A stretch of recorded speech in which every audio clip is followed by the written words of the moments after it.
there's this collective group right now with humanity and society really changing from that keeping up with the Joneses versus what really makes me happy? What do I really want my life to look like? Where do I really want to show up?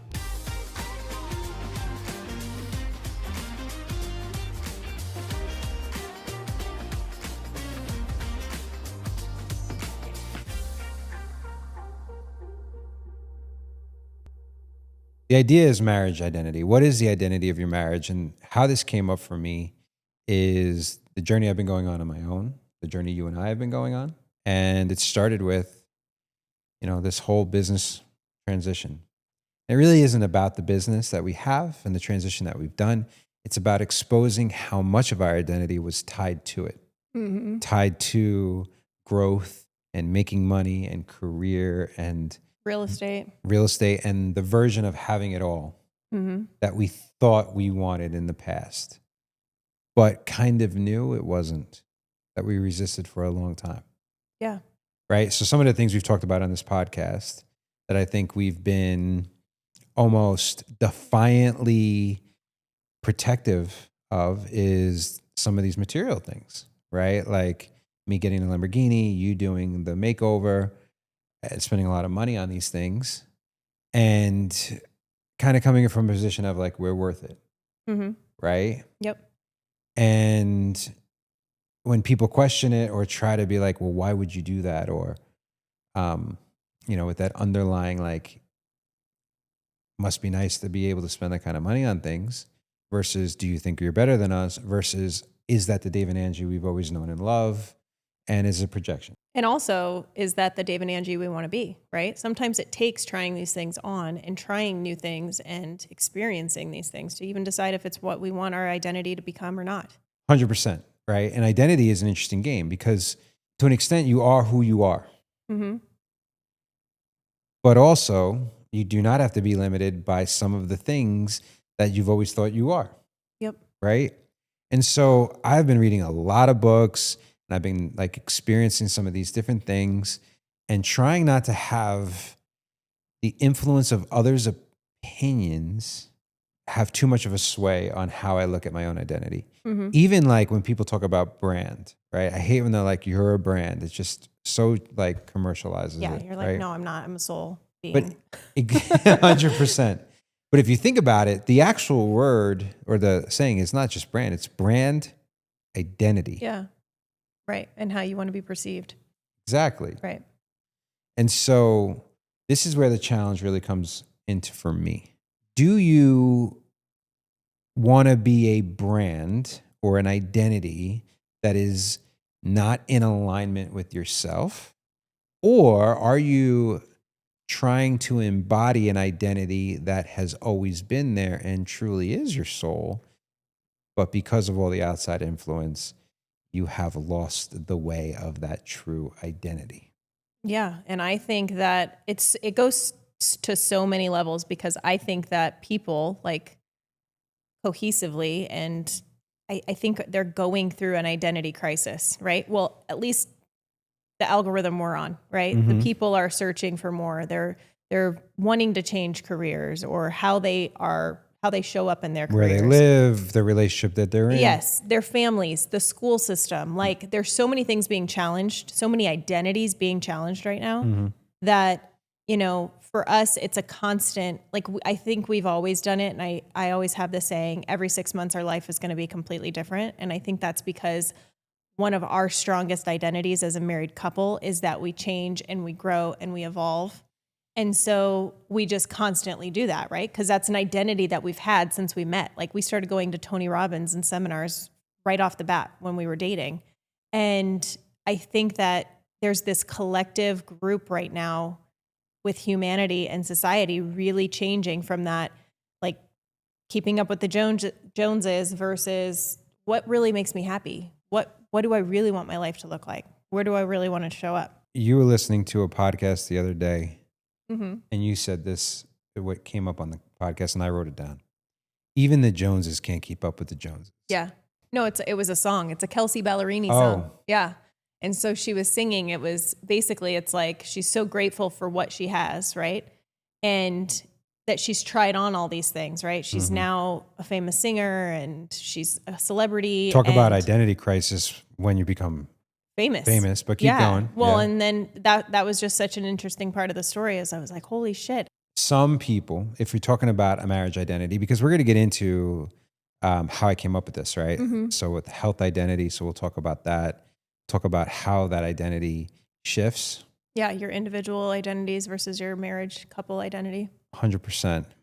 Your marriage identity, some people have said in the past to us, like whether it's a compliment or a dig, like you guys are addicted to chaos. Yeah. Right? Or you're just addicted to growth, or you never slowed down. Right? And there's a little bit of truth in like we are seekers. Yep. Right? And that's what leads us to what this life we live. But in the other one, it's like it's vindicating or exposes what other people are unwilling to do. Right? And so I do believe that most people want to take risk, want to try new things, do have a calling, aren't living in their true self. They have a self-image that isn't aligned with their soul.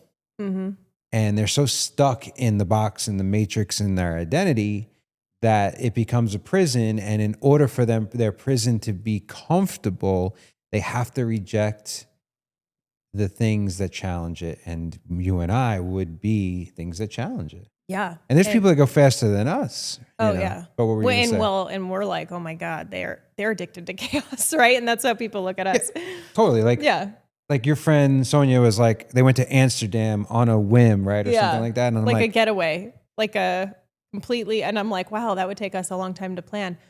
But back to your original point, Joe Dispenza, I've been listening to him a ton lately, and he talks so much about identity, right? And he's like, people wake up and they do the same routine. They brush their teeth the same way. They do their morning routine. They drink their coffee the same way. And they're expecting a different result. They're expecting a different identity to show up.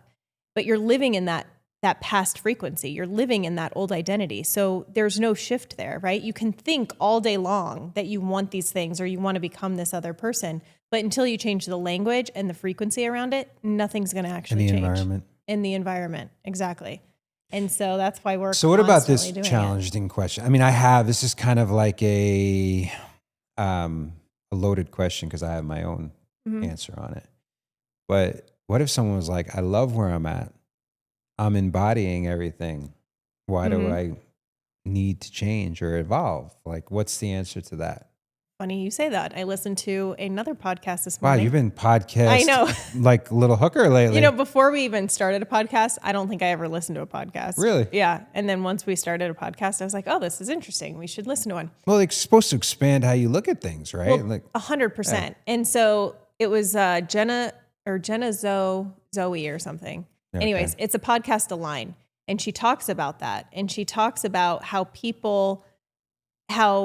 there's this information overload in spirituality and in growth and human design right now, right? So it's almost getting hijacked. It's becoming cool. I actually shared something about that where they do a spoof. I don't know if you've seen it, where they're like messing with each other. Oh yeah. Like, I bet you your name is Moon. Yeah, right. They're roasting each other. Exactly. Yeah, because it's become so mainstream. Well, and there's so much information, right? Yeah. And so her whole podcast today, it was 20 minutes, and it was like, the real challenge is to sit with the feelings, sit in silence with the feelings, not get on another podcast, not learn about all these other modalities and all these other secret, voodoo things that you can do.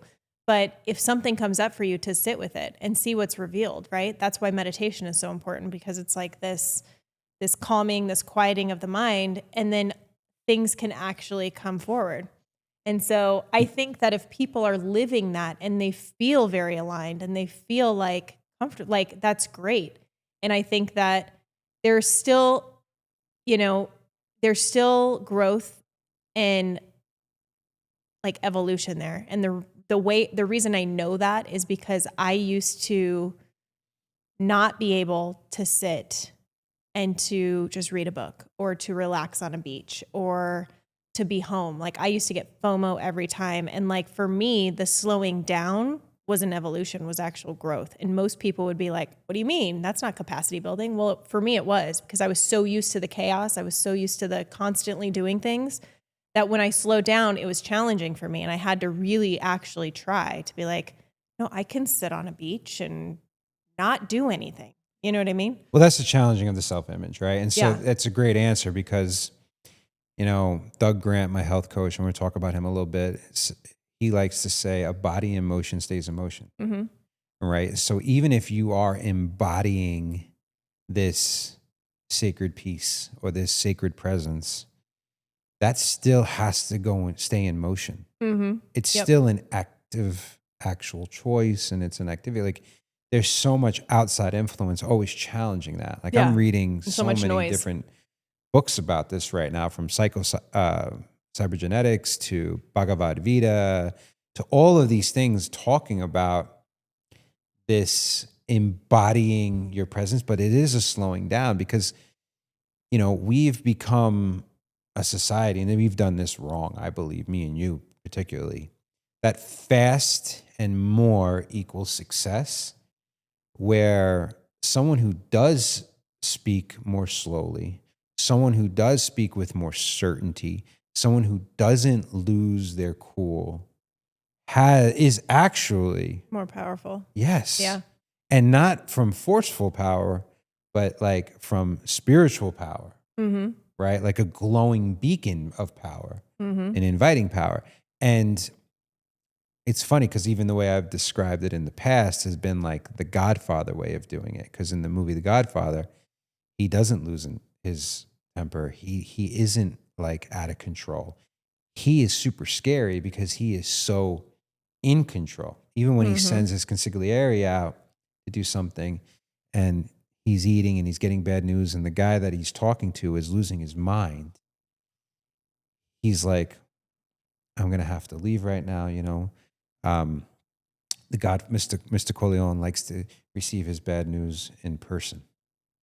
Like it's so controlled in a way, and it's a bad example because it's obviously around the mafia and things like that.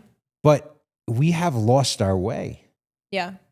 It's the curse of more. So that identity shift is a very challenging thing to look at. And this is what we're here to talk about is how it affects your marriage, your marriage identity. We, in the past, we talked about the first part of this 10-year marriage. And the first part, really, there's like a 10-year marriage, like method. The method. Yes. There's 3 parts, but there's like a prequel to it. The prequel is the awakening, the actual like aha moment, the window. If you come across this podcast or something and you're like, wow, things have to change, or maybe there's more. That's just the first thing. Yeah, just opening the gate. Beautiful way of putting it. That's the requirement to enter the door. Because if you're either ignorant towards it or completely buried, this isn't going to hit for you. Right. Right? The walls are up. So the first part is like, okay, I've awakened. Now I have to question everything. Right? Now I have to start stripping away. It doesn't work. Like I have to start like opening this up. And so what we talked about is the second part is like the what's possible. And the kind of stripping down in what's possible happens almost concurrently. But if you try to build it up, yeah, just on the old layers. It's like building it on the same foundation of a house that no longer fits, or building on the same frame of a vehicle that isn't going to hold this new vehicle. This foundation is not going to hold this new house. Maybe it's the same foundation with reinforcements. Maybe you have to fix the foundation. Maybe you have to expand the foundation. But like, we're going to start clearing out rooms and knocking down walls. We better have an idea, right? Like what we're building. Because if we just start building on top of this, it becomes a house of cards. And so the reason why this marriage identity is so important, at least to me, is you got to be very careful that you don't just choose a new destination and build it on the same programming and patterns you've done of the past because you just replaced one bullshit thing for another. Yeah. And so how do we get to that point where like, it's easy to be like, what's your marriage identity?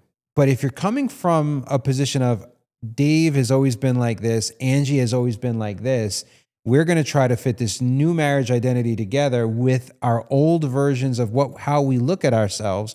We're just going to get the same marriage with a different theme. Like whether it's in a different state, whether it's a different job, whether it's still going to be the same thing, just a different cover to the book. Yep. Well, and one of the best exercises I think that people can try, which we do all the time, even with our kids, right? Which you have this exercise or idea or this practice where you say, if you were to wake up in the morning with no preconceived notion of who you were, what your name was, what your life I got looks this from like. Matt Hussey. And it was, if you woke up from amnesia. Yeah. And you woke up in your body. Yep. And you didn't have any of the limitations of the past. Like, this is kind of bad and good because you didn't have maybe you're just taking forward the remembering of the good things. Right. But at that point, you've already stripped away all those other things, Yes. right? Because you have nothing, you have no knowledge of those things. This is my wife. These are my kids. This is my bank account. Yes. This is my career. This is my body. All right. It's almost like a quantum leapt into this life. Exactly. What would you be grateful for? What would you do? Exactly. And then I think it's a big question of what is my identity, right? Mm-hmm. To the point of what roles do I want to play now that I'm in this life? What do I want to spend my time doing? Who do I want to be, right? Because it's easy. Like if you can really visualize that and you can sit with that for a moment, and you wake up and let's just say you've never worked out, you've never been a person that's been active, and you all of a sudden are like, I'm an athlete. Yeah. Okay, well, athletes are going to react differently and live differently than a non-athlete, right? And so now that has become your identity. When I get into the mode of I'm a reader, I'm in it. And I'm I feel like the time I spend reading is valuable time. When I'm in the mindset of I'm not a reader and I got better things to do, it's I can't even finish a chapter because I'm my thoughts are somewhere else. It's truly stripping away those things to then how do you show up in your own identity? And then the best part is how do you do it together? Yes. All right. So I'm glad I let you finish that thought because Mm-hmm. I didn't know where you're going with it because that matters too. Yeah. So this goes back to, and I just thought of this, the 3 questions. It always Mm-hmm. goes back to the 3 questions, right? So it's, who am I? What do I want? Yep. And it was, what am I willing to sacrifice? But I don't believe in that anymore. It's not even what I was willing to become. It's how do I have to return home almost, Mm-hmm. right? But I always focus on the part of what do I want? Yep. And the question that I don't spend enough time on is who am I? Mm-hmm. You see, because what happens is I look at it as like a J curve. And a J curve is this, it's also called a growth curve, is you start let's say on the first step of stairwell and you want to get to the 10th step. And everyone thinks you just go up step by step by step. You go step 2, step 3, step 4, almost like an elevator. Mm-hmm. Where really you got to go down first, right? Mm-hmm. And then come up. That's why it's shaped like a J. Mm-hmm. And so the way I've always explained this is, what do I want is that 10th step. Mm-hmm. Who am I is the person you begin at, your current state. And the what do I want is just to get you in motion. Mm-hmm. It's just to get you to grow. To inspire you to move. Exactly. All of the transformation Mm-hmm. happens inside of the deepest part of the J curve. So that's why people are like, it's not the destination, it's the journey. It's Right. what I had to go through to, and Change occurs in the darkness, all of those things. Yeah. Exactly. Yep. The irony though of this game is when you get to the top, the who am I has changed. Right. Because you're at a new identity. You got a new identity. And then what happens again? You do it again. And so over and over and over again, it's this, who am I? So the practice that I usually do when I'm teaching this is I'll bring up this book or this theory, the alter ego effect, and I'll mention how famous people had to create these alter egos that were potentially who they were all along, Mm-hmm. right? So like a really famous one is Beyonce and Sasha Fierce, right? And she had to become Sasha Fierce in order to be able to perform and do it. She had to have an identity shift to do it. Yep. Now, here's where I don't think I went deep enough. Did she become Sasha Fierce because that was what required and that gives her all the money and the notoriety, and lose Beyonce along the way? Or is the actual enlightened state the integration between Sasha Fierce and Beyonce? Mm-hmm. Because Or was Beyonce, or was it Sasha Fierce all along, and she became Beyonce because of all the stories and the programs and the patterns that she had to grow up to and become, right? exactly. Yeah. And so it matters so much of being clear that why you want the things you want, what you have to go through to figure it out, and who you become is in alignment with who you are. Or you may get some results because you followed somebody else's protocol and blueprint, Mm-hmm. right? And you got the thing you wanted. You changed into the person you wanted to change into. You thought it was a return home, and you're either further away from where you began in the first place, or you learned. I don't think there's anything bad about learning. But now what I'm looking at it is I'm really questioning, who am I identity-wise soul? Mm-hmm. What is possible? And then am I influenced by other things, and how much so? For instance, am I influenced by the fact that having a nice car is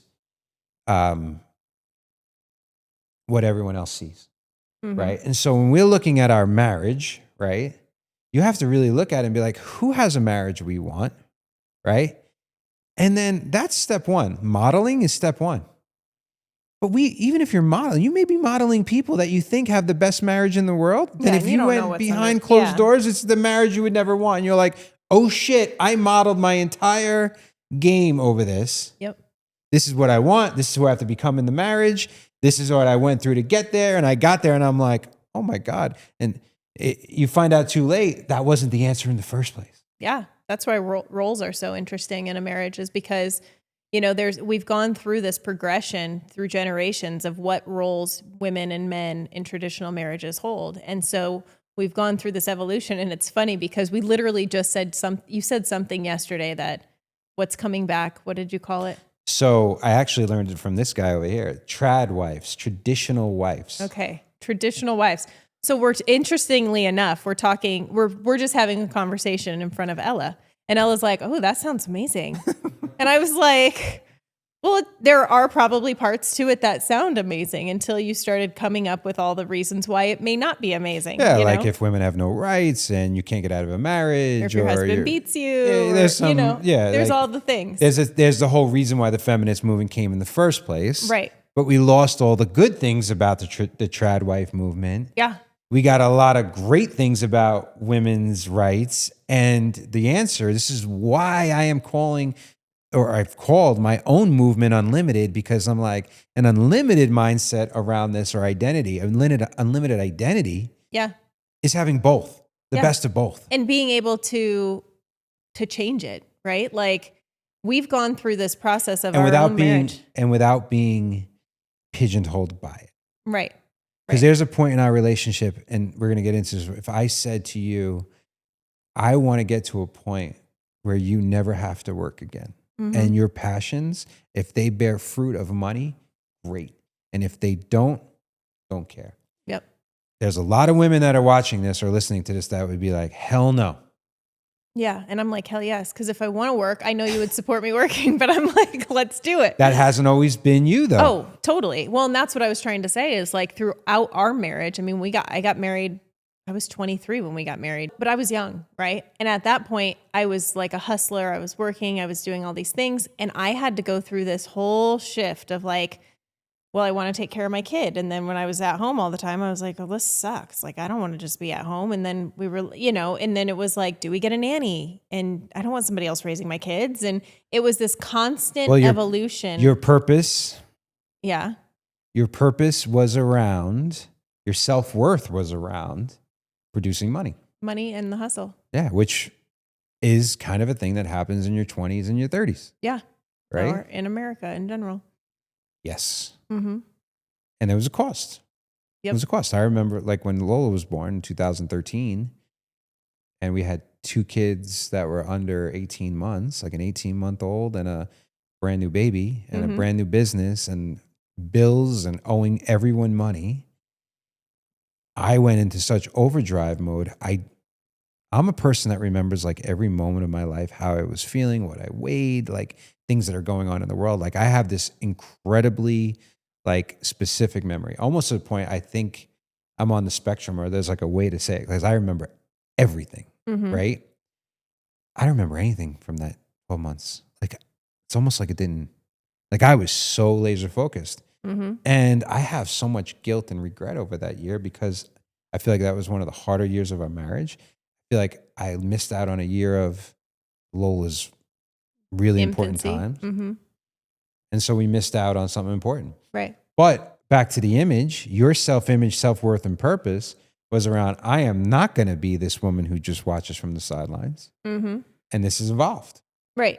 And it's just, and it has evolved throughout the entire time. Right. And I think that's the beautiful thing about the 10-year marriage method is that once you strip those things away, it's like, what could be possible? Like we've talked about it in other episodes where it's like, I still look at you and I'm like, the best years are yet to come because I feel like I haven't even tapped into that sex goddess that I am. And like all these things that like, I can just decide that that's my identity and become that. Right. Yeah. And that's really what the crux of what we're talking about. And so in a lot of these things that I'm testing and reading is we get so much into our patterns that we get an image that it's tough to break out of. And in one of the books I'm reading, that's Psycho-Cybernetics, it's called the snapback theory.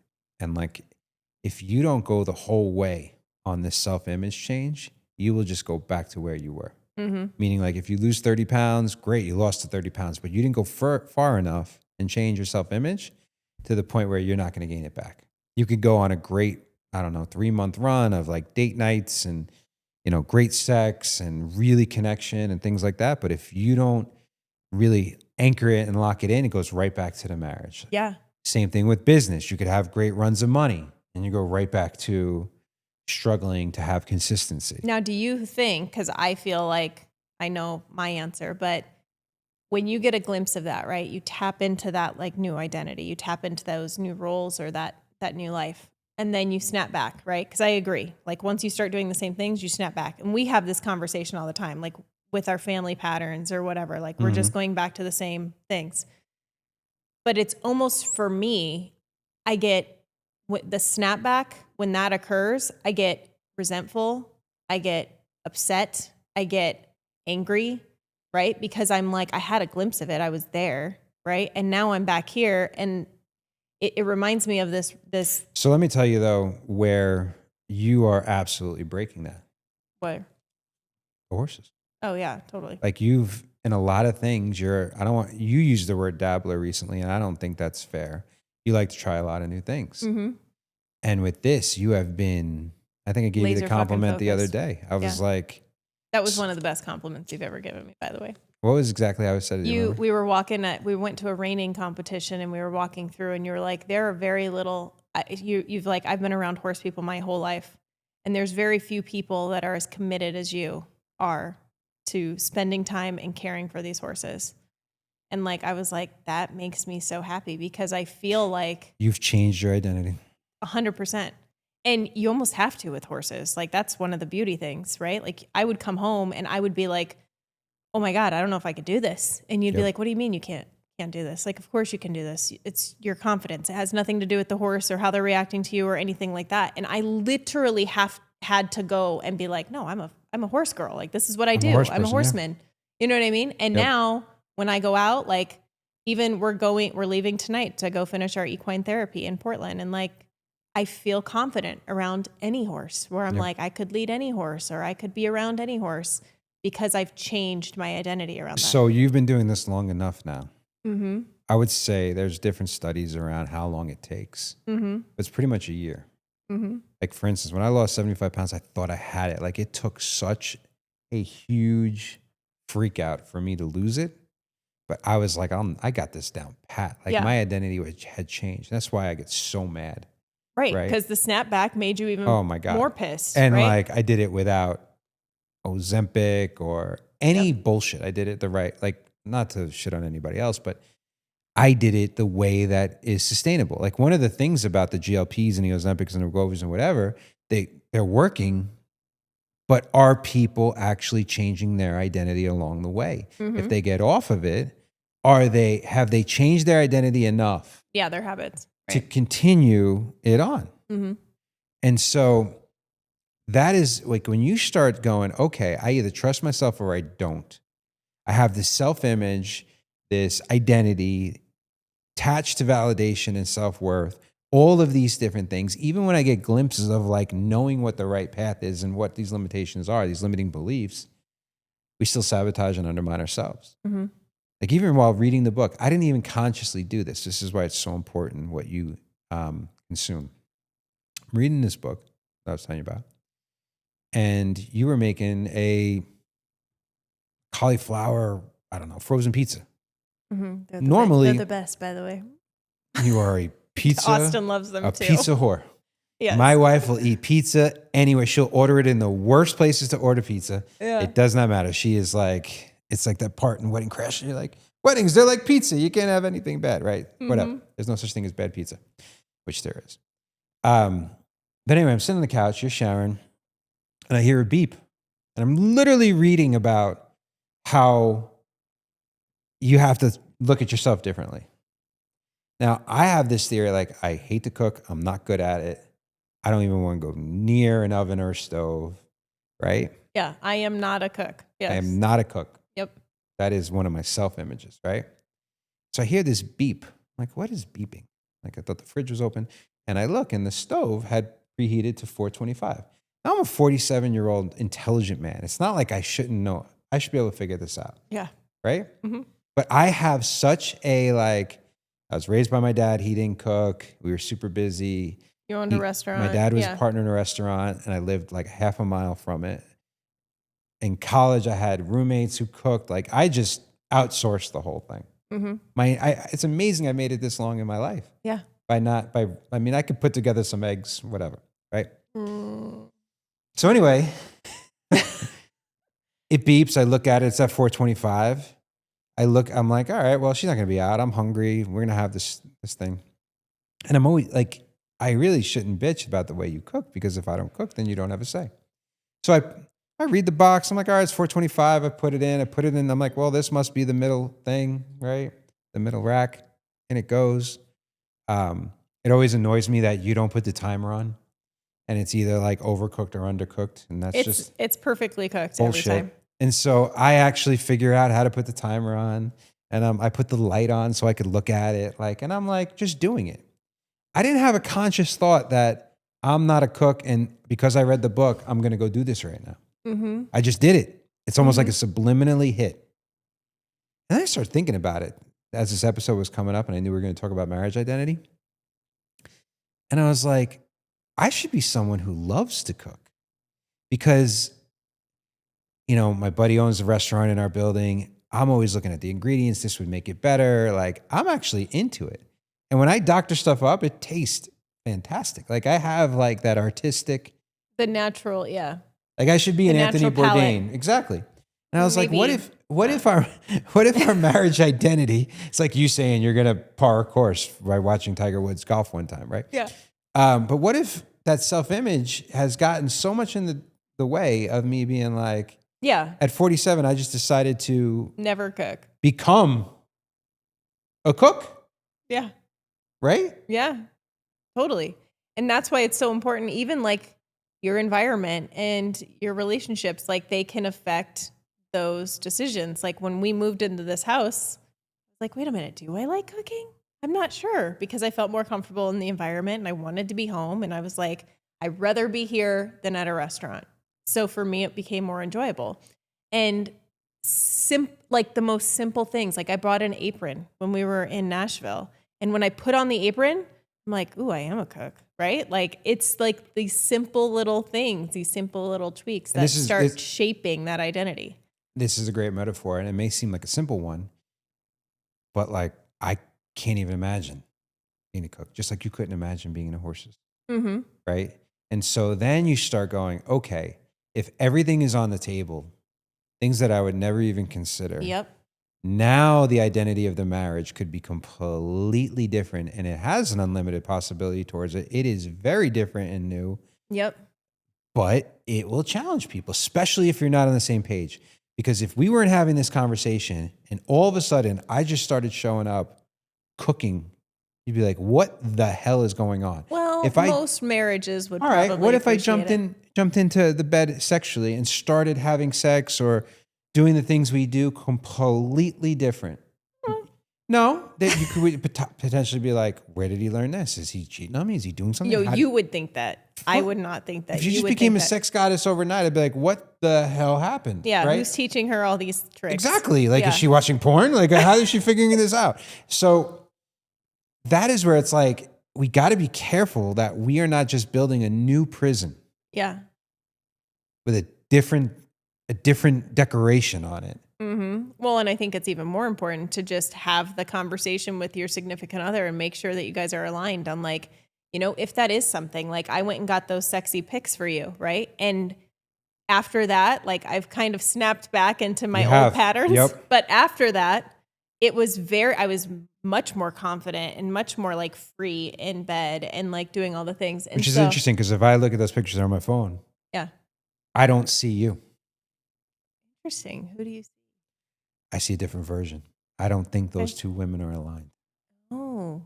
And in the moment, So I need to work on my identity to get more aligned with that person because that person felt amazing. Yes. Exactly. Like in that, it's a sexually confident, vulnerable, like crossing the chasm of what's possible for us. And the woman in those pictures didn't have all the bullshit identities that associated to sex, right? Exactly. Or like the things in the past that may have Yes. affected you and whatnot, we don't have to get into, right? So that's the thing. And then it plays out in infinite ways. Mm-hmm. That you almost have to be like, okay, we have just like brain dumped and mind mapped and brainstormed this whole thing. Let's choose just a couple rather than trying to rebuild a completely different house. Yep. Because that is overwhelming as well. Totally. Because you go from having a house and you have some norms to like, oh my God, we're living, you know, in a shack and laying on, you know, cots because we didn't rebuild this stuff. And so what would just a couple things off of the top of your head would you change about our marriage identity? Because we've talked about the majority of our episodes have been around like, here's how we've changed spiritually. Here's what we believe about the education system. Here's how we believe about our health. Here's how we believe about our careers, right? And we talk about like our current situation and what we would like to, or how it falls short, the options. Right. Right. And we execute some of those changes, but obviously we haven't executed them all. Do we go on date nights? How we travel? Like we've talked about all these things. Yeah. And we've dabbled in most of them, right? Like, yes. But I think for me, it is like what season? Like what would you focus on? Intimacy is always a part of the game, right? So like we talked about this morning, like me being more vulnerable, us trying new things, like even going to like seminars, like sex seminars and just trying new stuff, right? Yep. Like all the different stuff. I think that would be interesting. Me getting a vasectomy would really be wonderful. Help this whole game. So and I'm then not the other trying part to balance like 10 things at once. Yeah. The other part that I think is important for me, and we've definitely done, and I can see that it brings you joy too, is really like spending time together on the farm with the horses, in nature, hiking, like connecting on that level. And in return that we become more active just by doing that. Yeah, because date nights have been an issue, not just because I haven't planned them enough, but because you don't really want to do a lot of the things that most people do on date nights. Yeah. Like, you have zero desire to go have this big meal and be in a restaurant. I feel like shit after I eat. Or drink. And I don't drink. Yeah. It's like, it's fun. And then we eat and you don't like go to the movies. That's not your jam. We went to a restaurant where I was so excited to go to the sushi restaurant, and I'm pretty sure we were in and out in 20 minutes. Yeah. And I was like, oh, that was a great date night. So these are these are some experiences. Yeah. You know, I agree. I think there's pockets of time. This is like when we had the house in Coeur d'Alene. even though it really only worked for us in the summers, and it was so much pressure to justify the house just to use it 30 to 60 days. Yeah.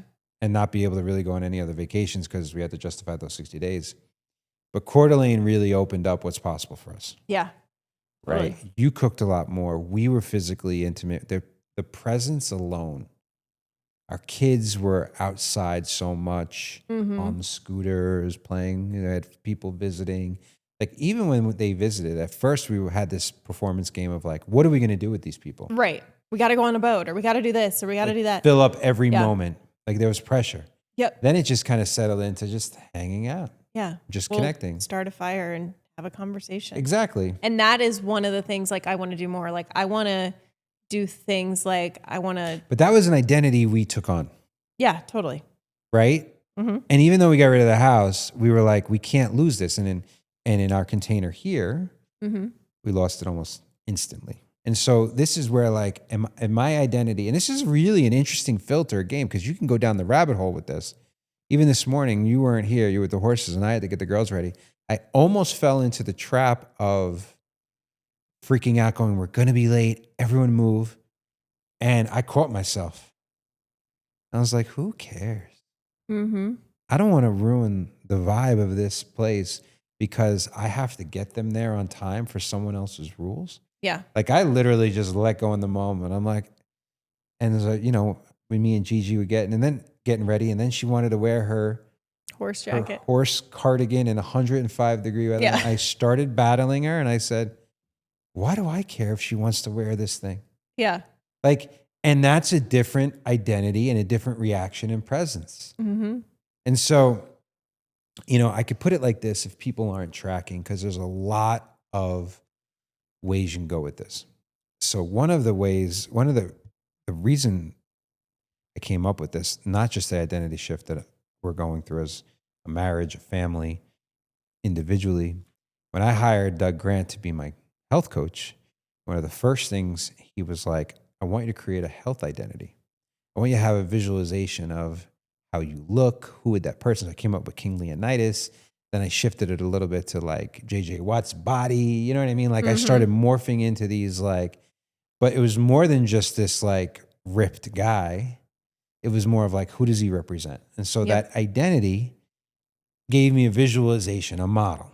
But then I, of course, because God forbid I could just stop there. I said to him, I said, you know, I really feel like I have 3 goals. One is to be healthy, like healthy blood work numbers, things like that. 2 is to feel healthy, feel strong, feel good. So second was like an overall energetic feeling. And the third was appearance. I want to look great. Yep. Right? And for various reasons, in the past, my prioritization went opposite. It was, I don't even know if it was opposite. It was just, I wanted to lose weight or do things only to look good. Yep. I don't give a shit about any of the other stuff. I mean, the trades I would do to just be in the tip-top shape, to attract another attractive woman, to look a certain way, to feel validated by the external world. It was just that. To the point, even if I didn't feel good, or even if it made me unhealthy, I was willing to do it. Right. An overcorrection would be like, I don't care how I look. I don't care how I feel, as long as the numbers are the numbers. Right. Right. Now it's integrated, unlimited. I want all 3. My number one priority is to live a healthy, long time. I want to do that feeling great the entire time. And the byproduct of it is looking great. Right? Yeah. That is an identity shift. That is doing things for the right reason, or at least my sole reason. People do this with money. I just want to be rich. I don't want to have any money problems, right? Great. And if they are doing dirty things, or they're working too long, or they're sacrificing their relationships, or they're sacrificing their mental or physical health in order to get the money, they find out along the way, wait a minute, the true wealth is freedom. How can I live my purpose? And then the byproduct is money, which then is just feeding the things that are most important: my purpose, my passion, my impact, and things I love to do. Yep. Same thing with life and with marriage, right? Or relationships.